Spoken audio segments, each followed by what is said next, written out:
Stormy seas and lost souls. Who is it? She's dreamt of this before. It's coming. Is it? They say dreams are visions of our memories, thoughts and fears, as seen by our inner eye.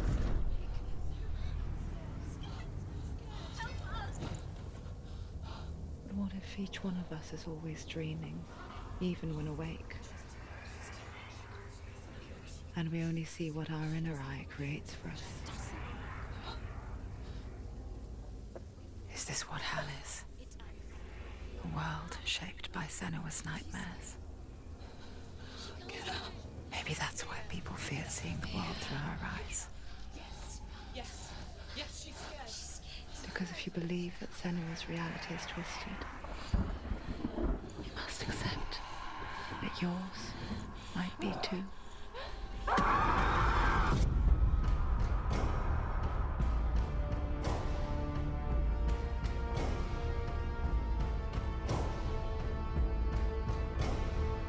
Hellblade: SENUA'S Sacrifice is a video game about Senua, a Celtic warrior on a vision quest into Viking territory. But what sets our hero Senua apart is that she suffers from severe psychotic mental illness. He knows she's getting closer. He can feel her coming closer. She's getting watching. The original idea for Hellblade was to create a classic hero's journey, a journey of suffering, but one where the fantasy world is not another planet or alternate universe, but a world that is constructed in Senua's mind. But to do so would mean putting psychotic mental illness at the center of the experience, a subject that is still considered taboo, and a challenge that was both terrifying and exciting in equal measure. In Hellblade, the starting point was a newly discovered Celtic goddess called Senuna in Ashwell, Hertfordshire. When first discovered, her name was thought to be Senua, a name which I liked and kept. I wondered if Senua might have been a Celtic warrior like Boudica who stood up to the Romans. While the Romans had conquered all of Europe, there was a group of Celts up in the furthest reaches of the Roman Empire that could not be conquered, the Picts. And so the Romans built a wall, called Hadrian's Wall, that spans across Britain from sea to sea to keep the Pictish barbarians at bay. The Picts were known for their war paint, painted on with woad, and their matted hair clumped with lime. And so Senua would be a barbarian Pict in this image. What's your name? Senua. I haven't seen you before. I don't live home much. Oh, Zeno's daughter. I have to go. Wait. Orkney is off the coast of Scotland and was inhabited by the Picts, steeped in history and mystery, and so I made Orkney Senua's home and set the stage for a crisis. In the late 8th century, the first Vikings landed on the Orkney Islands. The population of the Picts crashed thereafter, replaced by the Norsemen of the 9th century. Were they wiped out? We don't know for sure, but it would seem likely given the reputation of the Vikings. The Northmen's brutality is legendary. High-ranking leaders and chieftains of the tribes they conquered were often offered as sacrifice to their gods. The most brutal of these sacrifices was known as the Blood Eagle. I imagine Senua as a young female warrior who returns home from exile to find her partner, Dillion, brutally sacrificed to a Norse god by these hellish warriors from a faraway land. I imagine the horror of this moment and how it would have dragged her deep into mental torment.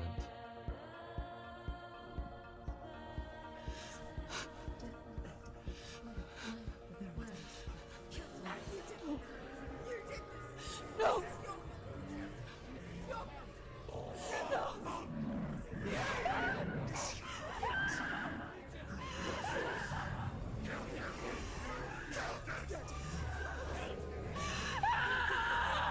I came to learn that the Celts had a sophisticated and nuanced perspective on the nature of mental disorder. One term they used was Gelt. A Gelt is a man or woman who has been driven mad by a curse, battle trauma, or grief. The Gelt would take to a life in the woods in search of penance, punishment, and purgation. And so Senua became a Gelt, cursed by darkness, looking for redemption in the wilds. Another word the Celts used in reference to mental disorders was druth, meaning fool, or Liar. one who utters the words of God. They tell of the mad sinner who flees battle into exile and takes on a beastly nature, growing feathers on his body. The character called Druth in Hellblade is based on a little-known person called Findan, an 8th century Irish Celt who was captured and enslaved by the Vikings, but eventually escaped to Orkney where he became a monk. I will tell you my stories of hell, if I may walk with you. Upon meeting Senua, it would be his stories that fuel her quest deep into their world of gods. The Northmen say the world will come to an end. The sun will grow black, the earth will sink into the sea, the stars will disappear, fire and water will meet, flames will play against the sky, the heavens and earth and all the world will be burned, all the gods will be dead, and the warriors of Valhalla and people everywhere. Senua, prepare yourself for Ragnarok, for it is nigh. So the stage was set for a new adventure, a journey into the Norse underworld called Hell, a vision quest fueled by madness and myth, a fantasy that was created by Senua's own mind, and one that we would experience through her eyes. This is your mission. This is your quest. There is nothing else left. To make a game about a warrior with psychotic mental illness as its central theme was fraught with danger. Mental illness, such as psychosis, is still taboo and rarely acknowledged in a century of cinema, never mind the new medium of games. Where it does feature, it often conflates psychosis and psychopathy associated with a lack of empathy. It is unfortunate that these two words sound so similar that they are used interchangeably in media. I must admit that I didn't have to look very far to discover my own ignorance of the subject. So we reached out to Paul Fletcher, psychiatrist and professor of health neuroscience at University of Cambridge. Psychosis is a descriptive term, and it refers to having a loss of contact with objective reality. So it's characterized by two main sets of symptoms. One of them is hallucinations, where somebody experiences perceptions when there is no actual objective thing out there to perceive. You're already dead. Who are you? And the other is delusions, where somebody comes to very often bizarre, unpleasant, frightening beliefs when there's no good evidence in favor of them. There's no doubt about it. The source of the darkness is in Helheim. And the goddess Hela holds his soul there.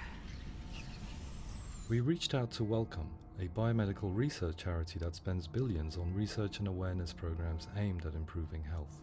Mental health hasn't always been presented in the media in a way that is particularly helpful. It can be challenging to engage people with the subject matter, and there are a lot of preconceived ideas about mental health, and particularly schizophrenia and psychosis. So we hope our support allows the team to continue to collaborate with Paul Fletcher and with those who have experience of psychosis to create a game that provides a fresh perspective on the condition and allows audiences to engage with it in a way that just wouldn't be possible in any other medium. What started out as a brief consultation convinced me that we were only scratching the surface of an immensely deep and interesting subject that could enrich and change the very nature of the game. That's cool. Thanks so much for coming here. Pleasure. Thanks. It's really interesting for me, and I'd love to be involved. I think it's fascinating. Absolutely. Our understanding of psychosis is still very much a mystery, and ways of treating it are still primitive compared to physical illness. After all, it is easy to see the pain and suffering caused by physical diseases or physical trauma. It is not so easy to see the mental suffering and trauma of severe mental illness. But what if we could find a way to see it? Games are capable of drawing you in for hours on end, playing the role of a character who is different from you, experiencing their perspective, and actively involving you in a world that functions with a different set of rules. Calls you to your death. It's an evil voice. If we were to represent Senua's psychosis, we would have to simulate voice hearing, a common attribute. But how can we simulate something we have no first-hand experience of? Professor Charles Fernyhough, a leading expert in voice hearing from Durham University, offered his help. Hearing voices is an experience that is usually associated with severe mental illness, and crucially we know that hearing voices is a part of ordinary life for many people who don't meet the criteria for mental illness. Yeah. Oh, that's not him in real life. We know voices vary according to where they appear in space. Voices can appear far away in the distance, they can appear right there in your ear, they can seem to be coming from inside your head. Based on the information Professor Fernie Ho provided, I put together a sound brief and invited some actors to the studio. We recorded the actors using a binaural microphone, which records the 3D spatial position of sound, replicating the way sound is heard by human ears. It gives you an incredible sense that the person you are listening to is right there beside you. Can't see how she's going.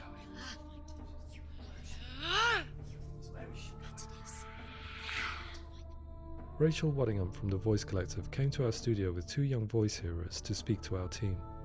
We talked at length about their experiences and they listened to our tests, giving us feedback on how we could improve on it. Everyone hates her. She's cursed. It's very hard to represent what this experience is like, partly because it's such a personal, intense, emotional experience. It's testament to how Ninja Theory have been listening to what the researchers are saying, but also, crucially, listening to the experts by experience. What they've come up with is so compelling. It's by far the best representation I've heard of what these experiences are like.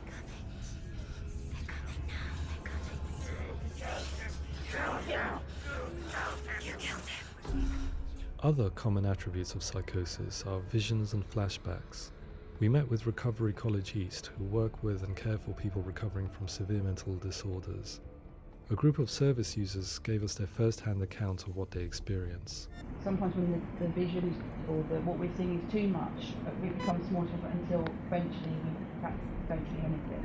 The people we spoke to, the stories they told, were fascinating, harrowing and mind-boggling.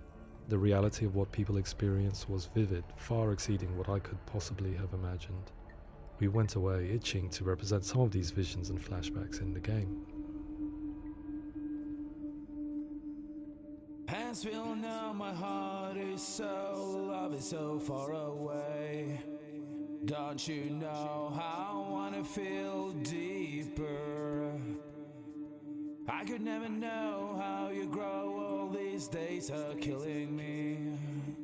Now I see deep in me insanity does unfold.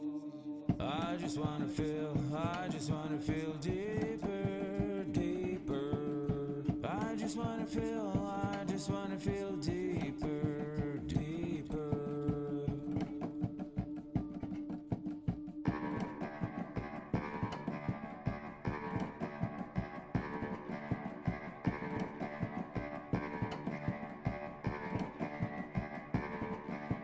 Hands will know my heart is so, love is so far away.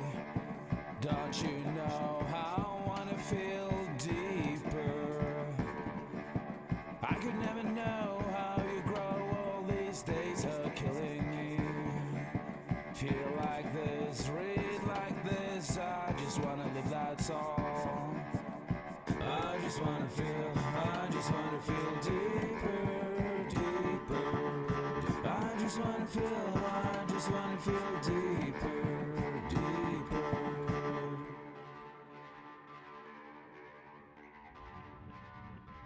To refine our work, we continued to hold meetings with Recovery College East over the course of a year and a half, showing them what we had achieved so far and refining the in-game representations based on their feedback. With their help, flashbacks, visions and changes in perception were woven into the story and gameplay of Senua.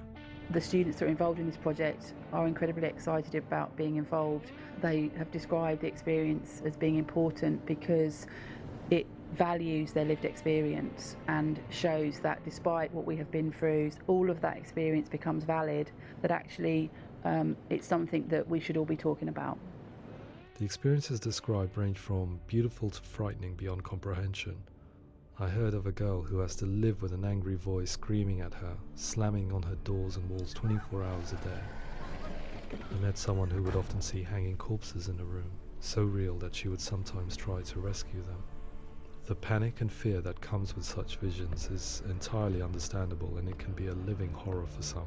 Worthless, weak, pathetic. Go on, feel sorry for yourself, because there's no one left to do that for you. I was urged by one fellow that we should not shy away from showing this horror, and so I was perpetually torn in making Hellblade. Had we gone too far with our representations or not far enough? broken, and lost. Just like your soul. Come on.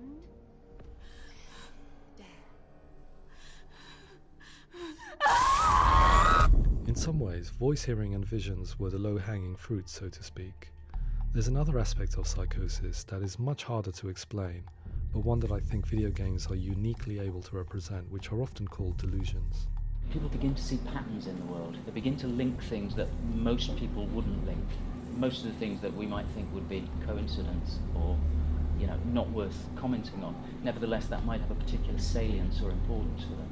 One individual described how everyday words, sounds, colours and objects were steeped in meaning to him, forming a strange and sinister puzzle that he was determined to solve but could not quite get to the bottom of. It's not just brain dysfunction. It's not like the system shut down. It's actually an incredibly creative process. The person creates a world populated with voices and phantasms and terrors, and they're completely immersed in it. They believe in it. We often invite people into the studio to play the game. In one of our playtests, they played through much of the game, making associations between runes, secret messages, and the threat of darkness that stalked them. There are many things that happen in the world of Hellblade that make perfect sense within the context of SENUA'S mind. The dark rot that's killing her slowly from within, the secret runes of the gods that block her path to Helheim, and strange associations that exist in the game to confuse you. To complete SENUA'S quest, you have to internalize and accept the logic and meaning behind these things to progress. Afterwards, they said that they didn't see much evidence of mental illness in the game. People with delusions of all sorts would argue the same thing, that they are not aware of their experience being abnormal in any way. I need this sword. It's important. Representing perception changes and thinking patterns within Hellblade gives us a set of symptoms common in psychosis. But people with lived experience were keen to emphasize another point, that it is wrong to define a person by their symptoms. Quite often, the illness comes not from the symptoms, but from the stigma, isolation and mistreatment that comes about from the rest of society. They say that I'm cursed. What if they're right? I needed someone to portray Senua, someone who could believably internalize her suffering.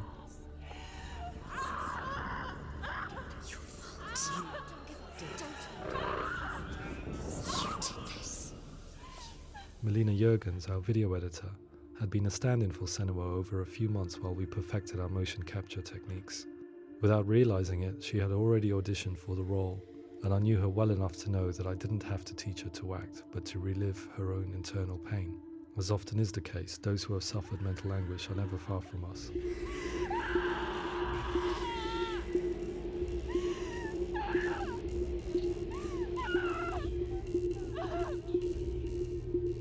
My hope is that by creating a compelling and aspirational character in Senua who feels very much real, albeit in a fantasy setting, we can provide a lens into her reality, a different one to yours, and this is where storytelling comes into play. I imagined her life based on common threads in real people's lives. She was always prone to psychosis as a child. Her mother Galina also heard voices and had visions, so perhaps there was a genetic aspect. Or perhaps it was cultural, as she lived within a world without science, of gods and a superstition, as exemplified by her druid father Zimbal. Psychosis developed in her late teens to early 20s and was exacerbated by stigma and isolation at the hands of the clansmen and her father. This darkness.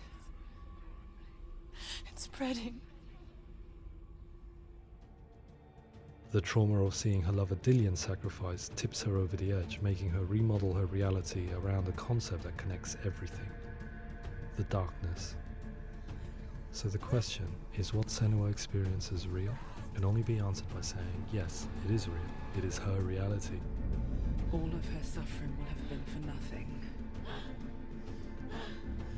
It's just a matter of time. Towards the end of the project, service users and professionals that had collaborated with us were invited to see the near-final game. It was a chance to see if the game had reflected their views or if it had misrepresented them. For me, being involved in especially developing Senua's character has been really important, and being able to bring in my perspective and what I see and what I hear and having that built into the game has been a real privilege. It's gritty and it's meaty, and there are some tough subjects in there that are being tackled with honesty.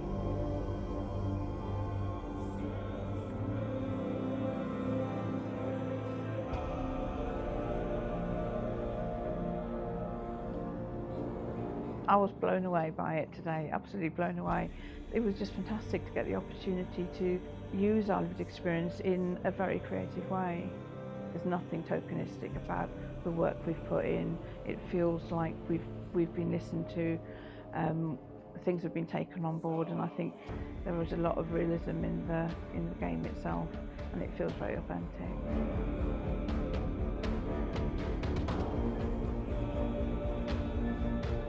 Hellblade will give people a good experience of what it's like to hear voices and have those experiences. I'm glad that the guys at Ninja Theory have asked us to come along and help them build an experience that's positive when it comes out, and get myself a copy and have a go.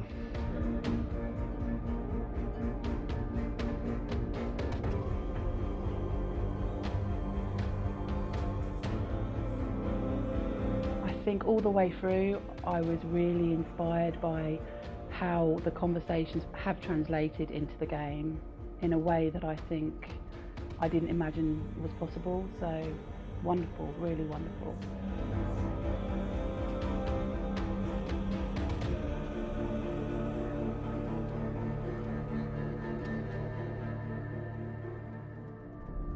I really hope that others will follow the lead they've set and use the power of something like a video game to change people's perceptions, to increase understanding, and ultimately to make some of the stigma around voice hearing and other experiences go away.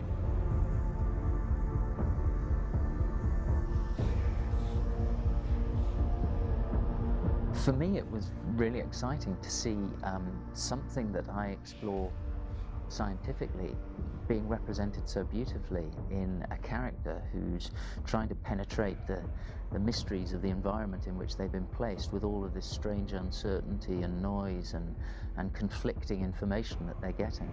I'm very excited by this way of trying to represent mental illness, because I think it actually might be offering us insights that we wouldn't get from pure scientific explorations, and actually giving us quite an empathic view of what it might be like.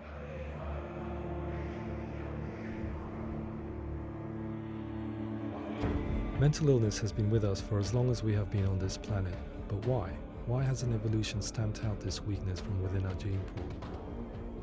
I often pondered this question until I realized that the question had an inbuilt flaw. It assumes that being and thinking differently is a weakness. The only reason we have computers, spacecraft, medicine, poetry, art, and yes, even video games is because individuals are able to simulate new abstract realities in their minds and share them with the rest of us. We need people to be willing to see differently in order for us to progress and survive as society. And we need to be open to these new ways of seeing. And it is this spirit that motivated me to create SENUA'S story and share it with you.